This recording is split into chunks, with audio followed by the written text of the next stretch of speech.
Did you know that in 2014, the United States collected $2.3 billion in healthcare fraud judgments and settlements and convicted 734 people of healthcare fraud? Did you know that the Office of Inspector General, or the OIG, excluded over 4,000 individuals from participating in Medicare, Medicaid, and other federal healthcare programs? These numbers emphasize the importance of the compliance programs in the healthcare industry. Compliance is one word that you will hear frequently in healthcare.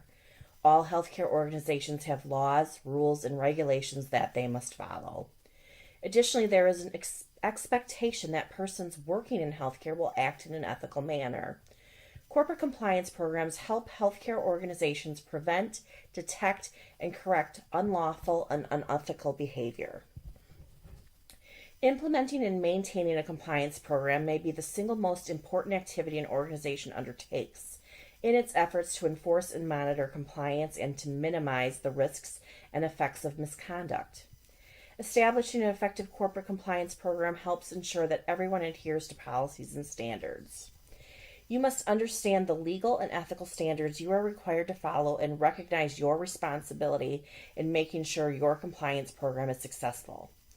In this course, you will learn about fraudulent and ethical conduct, the laws pertaining to fraudulent conduct, and your responsibility for preventing and identifying this conduct under your corporate compliance program. After taking this course, you should be able to describe the requirements of the False Claims Act and Deficit Reduction Act, recognize the fraudulent and other types of improper conduct, and describe common high-risk areas for fraudulent conduct. In 2016, the Justice Department recovered over $4.7 billion from False Claims Act cases. Of that $4.7 billion, 2.5 of that was related to the healthcare industry. The return on investment for this program of investigating healthcare fraud over the last 3 years is $5 returned for every $1 expended. It's important to realize that fraud, waste, and abuse results in overutilization of services, increased costs for payers, corruption of medical decision-making, unfair competition, and harm to patients. So as we look at fraud, waste, and abuse, we're really looking at it along a continuum. And so it's important for us to understand this continuum and understand the definitions of each of these items on the continuum. So first, let's look at waste. Waste is at the beginning of the continuum. Waste is unintentional overutilization, underutilization, or misuse of resources. It also includes incurring unnecessary costs because of inefficient or ineffective practices, systems, or controls. Examples would be when we're duplicating services or we're spending money on services that lack evidence of producing better outcomes compared with less expensive alternatives. Further down the continuum of improper acts is abuse.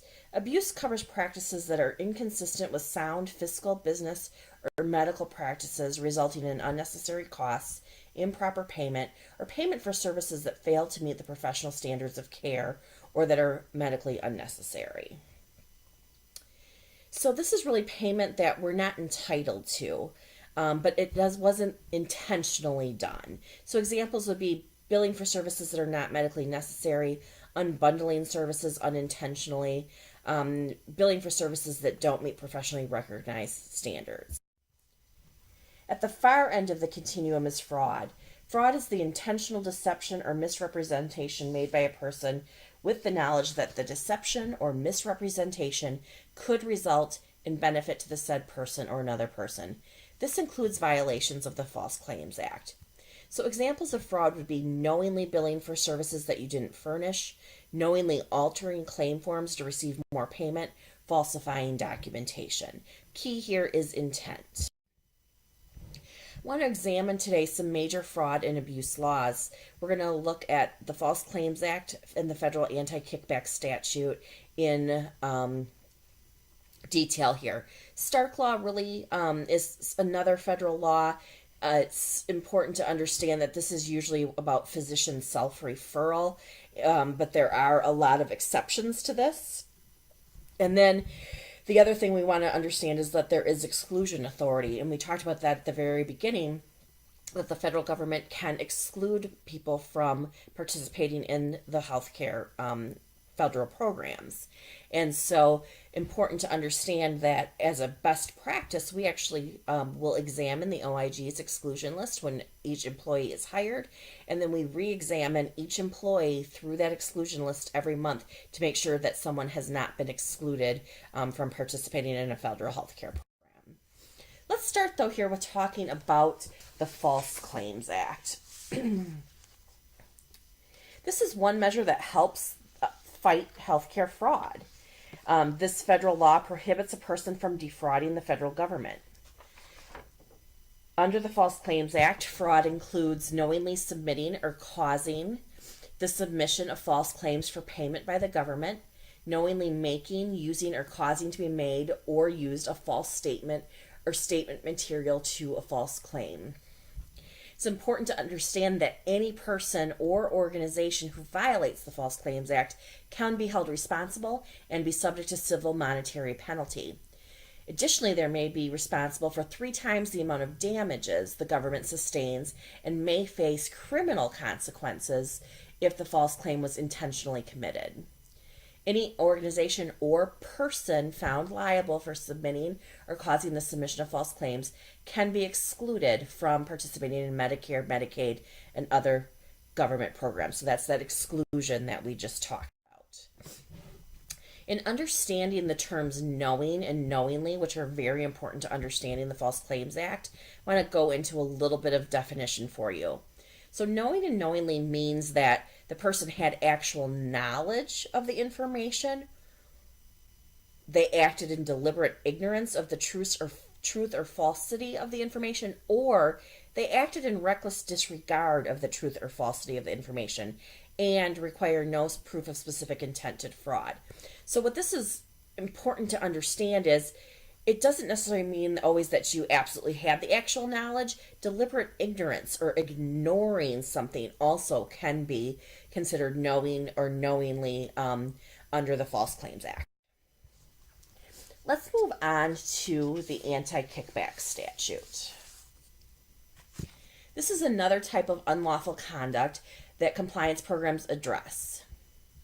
The anti-kickback statute prohibits healthcare organizations from giving or accepting kickbacks, bribes, rebates, or any other kind of payment made to arrange a deal that involves federal dollars. It outlaws both direct and indirect compensation. What I mean by that is it's not just about cash payment, but also discounted products, bundled services, compensation in kind, and other reciprocal arrangements. Note that the prohibition cuts both ways, so both the giving and receiving parties in an illegal arrangement are made liable. The anti-kickback statute names those who solicit or receive illegal compensation as well as those who offer or pay illegal compensation as violators. Prosecution may lead to civil or criminal penalties, including fines and imprisonment. Violations of the anti-kickback statute are felonies and may result in prison and or monetary fines. Let's talk briefly about whistleblowers. So with the False Claims Act, there is a provision that actually encourages people to expose fraudulent activity or poor quality of care to the federal government. It does this by allowing a person commonly referred to as a whistleblower to sue a person or organization that has violated the False Claims Act on behalf of the government.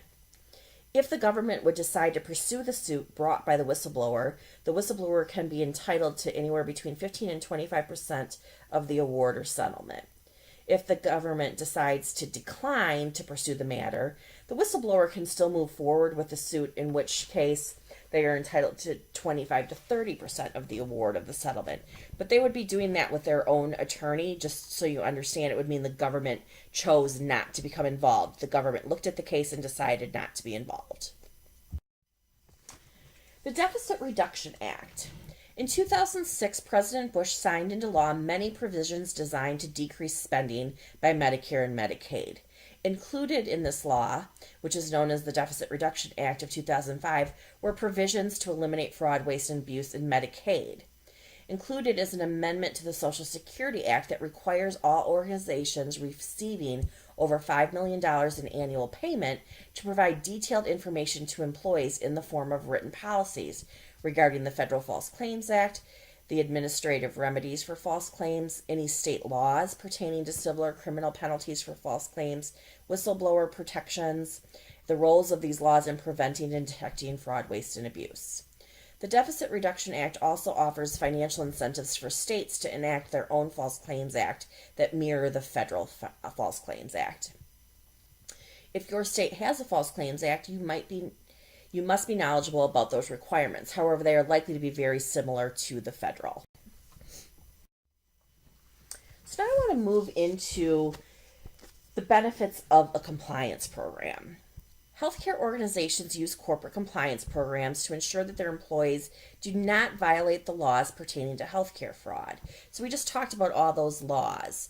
It's really the corporate compliance's program's responsibility to make sure that we are not having issues with violation of those laws. So the corporate compliance program really benefits the organization by providing concrete demonstration of commitment to ethical conduct.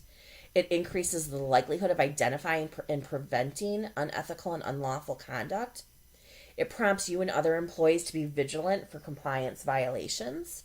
It provides a mechanism to encourage employees to report potential problems and allow for appropriate internal inquiry and corrective actions. A corporate compliance program improves the quality, efficacy, and consistency of care and services, and it helps to reduce exposure to civil damages, penalties, and criminal sanctions.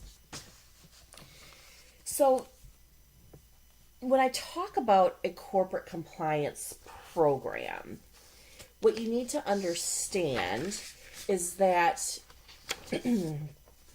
there are what is called elements, okay? What is required to make up a corporate compliance program. In recent years, the United States Sentencing Commission modified the federal sentencing guidelines, including the standards for an effective compliance program as identified and overseen by the Office of Inspector General, or OIG. The OIG embarked on a major initiative to engage the private healthcare community in preventing the submission of erroneous claims and in fighting fraud and abuse in the federal healthcare programs through voluntary compliance efforts. As part of that initiative, the OIG has developed a series of compliance program guidance directed at the healthcare industry. Our compliance program has incorporated those recommended elements and relies on information provided by the OIG and CMS for training and implementation purposes. So I want to take time to talk about the basic elements of a compliance program. The first one that I want to talk about, the first element, is the policies and procedures, including standards of conduct. So we do have a code of conduct that shows our commitment to compliance.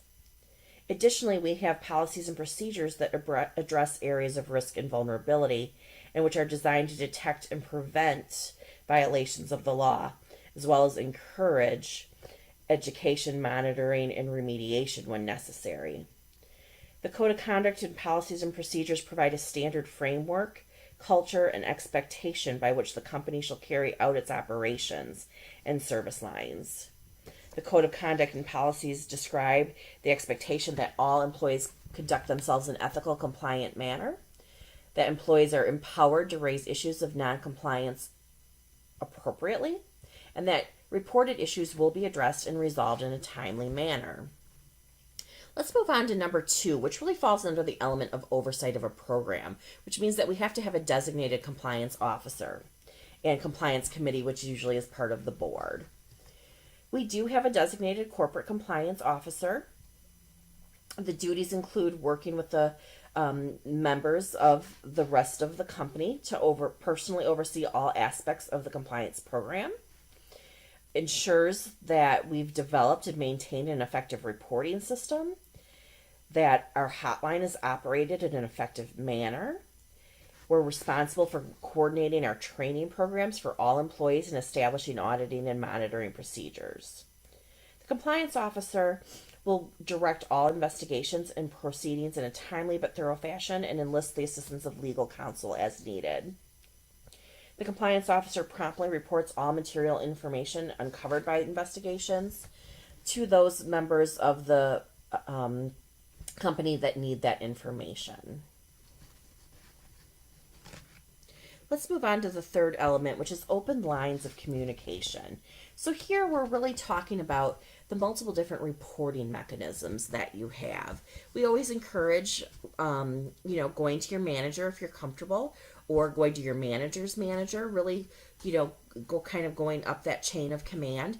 However, if you aren't comfortable speaking to someone in person, we do have multiple different options for you, one of which is calling the compliance department directly, or we do have a hotline. So you can call that hotline and report anonymously. We do ask that if you are reporting anonymously, though, that you do give us enough information regarding dates of service, if it was certain patients that were involved, certain therapists involved, so that we have enough information to be able to go on to conduct an investigation. The next element is training and education. We recognize and understand that ongoing investment and commitment to effective training at all levels is essential to attain the desired standards of excellence in service and to adhere to our compliance program. Our do the right thing philosophy is instilled in every employee, and commitment to compliance and ethical behavior begins at new employee orientation. We provide employees with appropriate, accurate education on the rules and regulations that govern the business of healthcare. All employees need to be aware of their personal role and responsibilities and must be educated on company policies to support and actively contribute to the overall success of the compliance program. This is something that we do on an annual basis as well.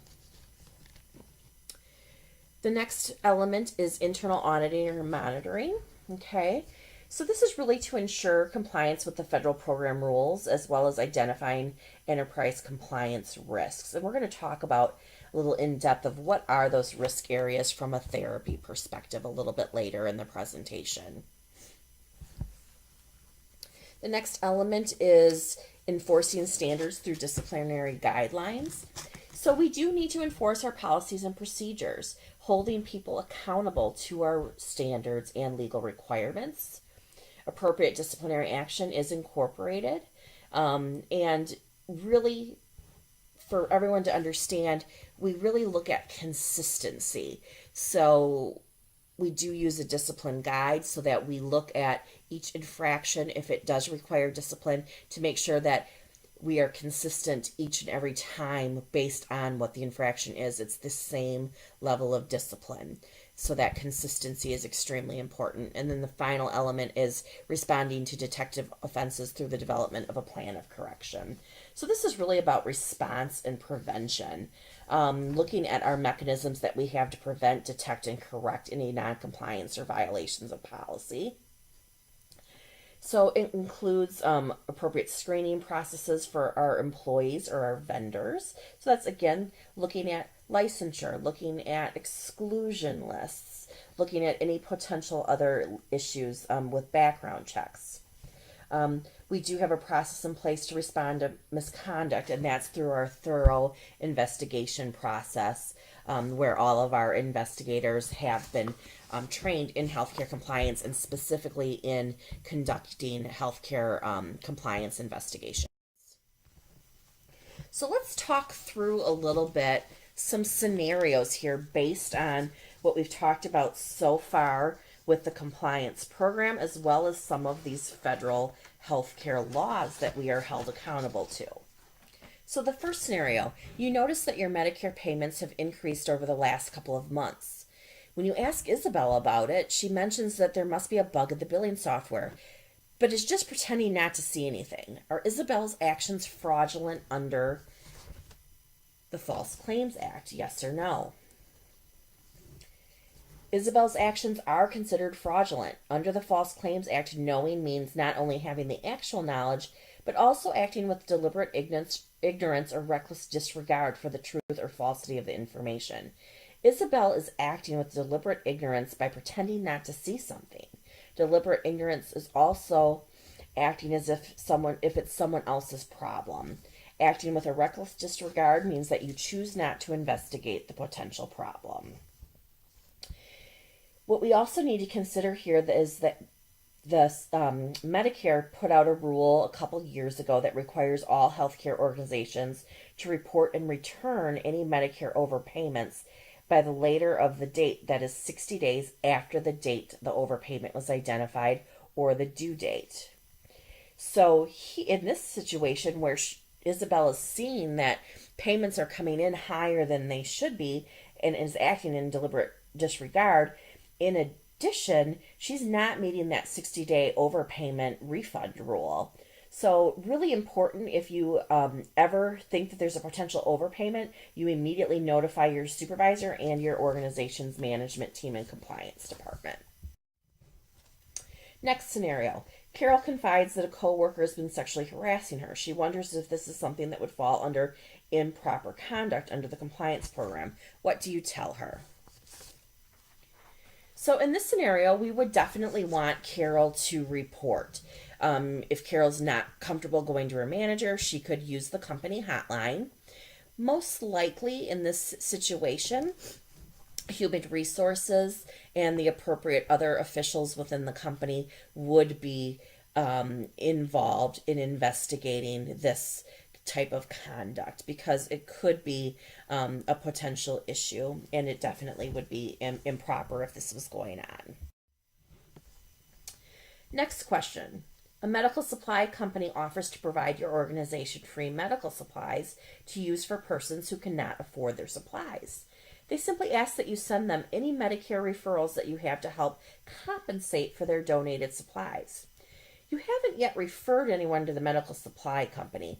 Is this a violation of the anti-kickback statute? Yes or no? Yes, this does represent a violation of the anti-kickback statute. The fact that you have yet to make a referral does not prevent this from being a violation. Under the anti-kickback statute, just having the opportunity may be sufficient.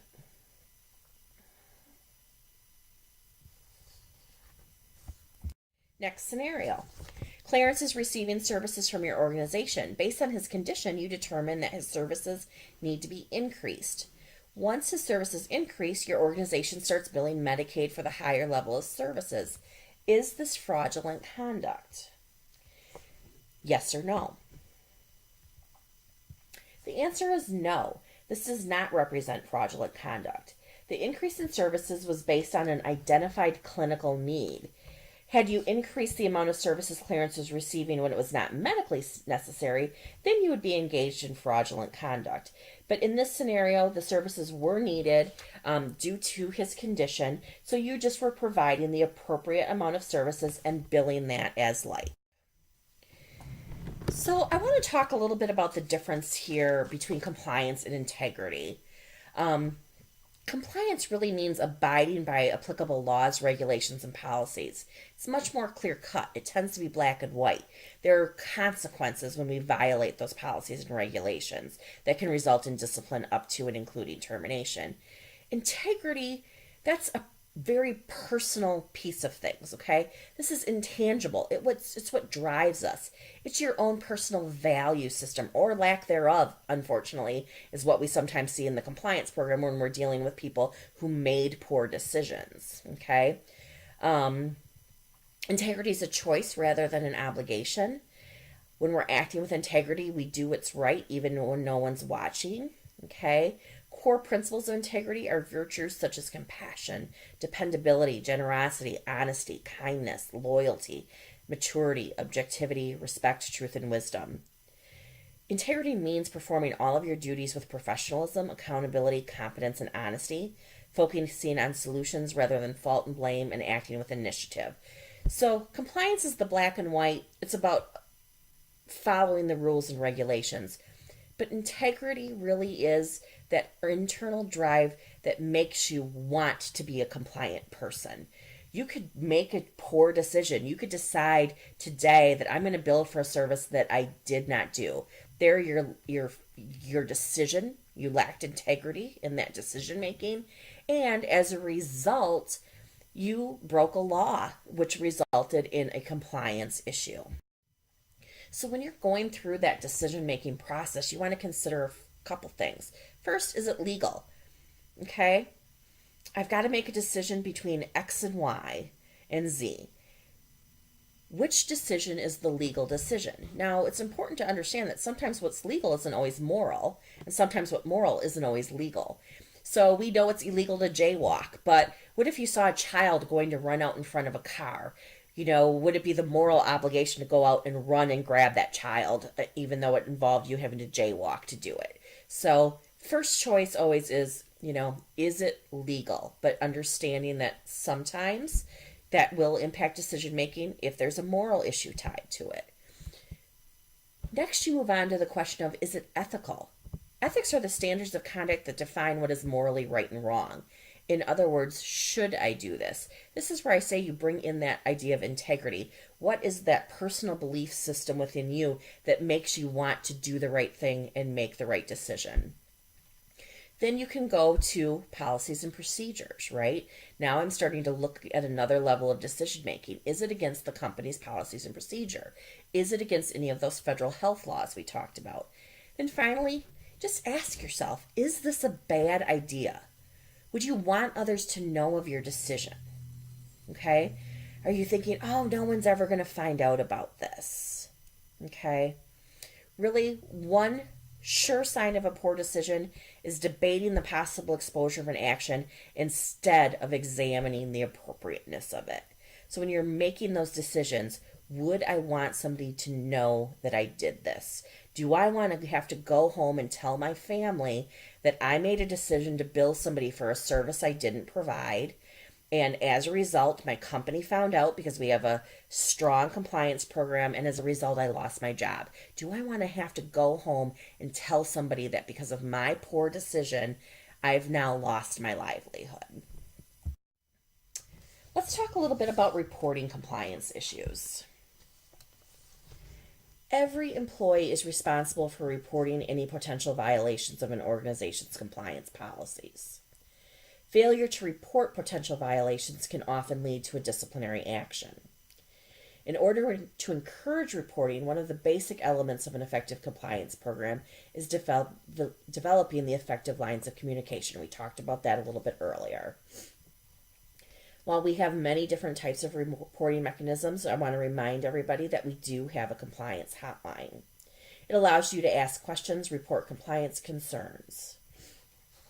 Make sure you are familiar with our reporting mechanism. Make sure you have the poster hanging up and have access to that for all employees. I want everyone to understand you cannot be retaliated against for honestly reporting a potential compliance violation. So we would rather that you come forward, give us a chance to investigate. Okay? However, you can be subjected to disciplinary action if you see a violation and you fail to report it or engage in improper conduct. So if you know there is somebody acting outside of policies and procedures, somebody breaking federal healthcare laws, breaking state healthcare laws, each and every one of you have the duty to report that. Okay? Also make sure that you know who your compliance officer is and how to reach that person. If you have any questions about potentially problematic conduct or need help determining if a certain action violates compliance policies, you can contact your compliance officer. So you're going to see all of that information posted on the compliance hotline posters. Let's talk about risk areas. One way that we make sure our compliance program is effective is to monitor high risk areas. So I want to go into a couple different areas today and talk in a little bit of detail. We're going to talk about quality of care, billing, documentation, kickbacks, and gifts. Let's start with quality of care. If an organization knowingly provides substandard care and submits claims for payment to the government for that care, those claims are considered false claims. Effective compliance programs integrate quality of care into their compliance processes. Focusing on specific identified areas helps ensure that your organization is providing care and services according to industry and professional standards. Quality improvement is one way that we ensure that we're delivering quality care and services. So, billing. We've talked a little bit about this as we've gone through the presentation, but there are many things that we could be doing that would be considered high risk areas within billing. Billing for items or services that were not rendered or that are medically unnecessary.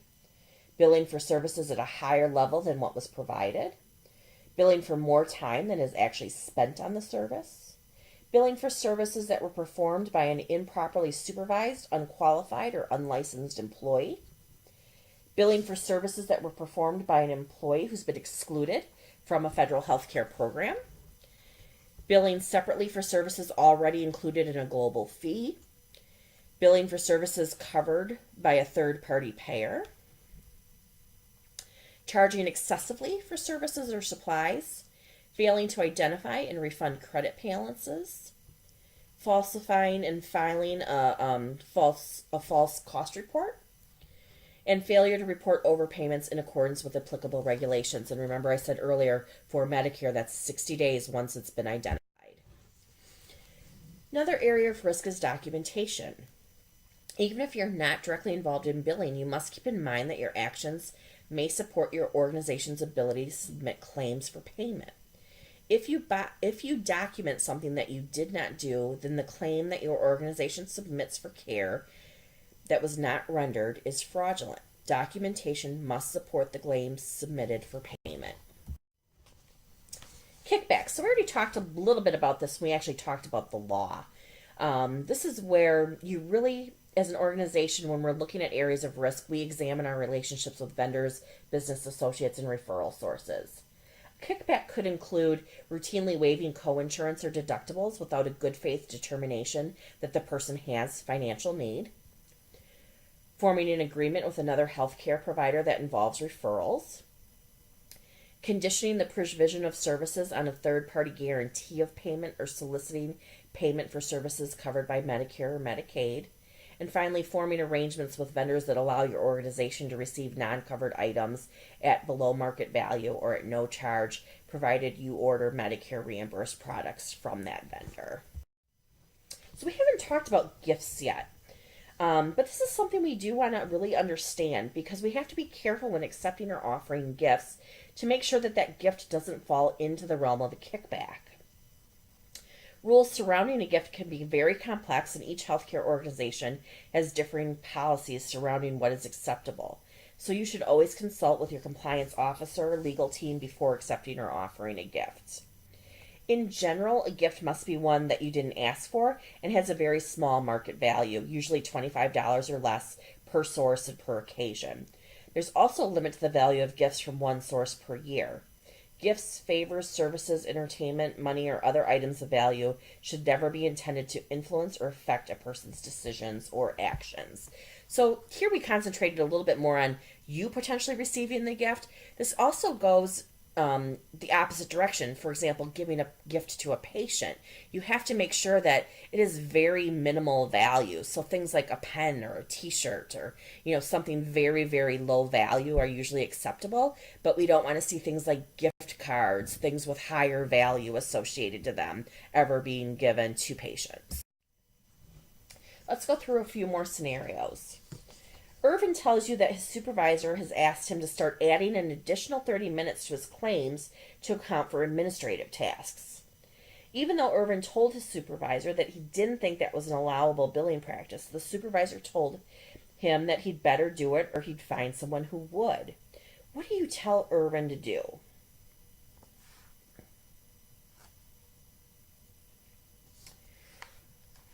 Think about that for a minute. Do you tell him to follow the supervisor's request? Do you tell him to ignore the supervisor's request? Or do you report the issue? We would recommend that Irvin report his concern using the organization's appropriate reporting mechanism. That way, the compliance officer or designee could investigate the matter and provide Irvin guidance on how to proceed. Next scenario, you realize that you unintentionally billed a private health plan for a service that didn't actually occur, and it resulted in your organization receiving an overpayment. What should you do? Do you wait to see if the healthcare plan recognizes its own error? Do you submit a corrected claim and return the overpayment? Or do you correct the error on the next claim? So in this situation, it was unintentional, okay? So it does not represent fraud. You did recognize the error. So what you do want to do is submit a corrected claim and return the overpayment promptly. You also want to report that issue to the compliance department so that they can look to see if any additional corrective action or internal controls can be set up for this instance.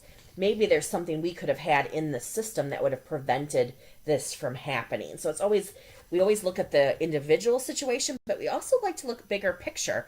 Could we have some type of a control that would prevent this from happening in the future?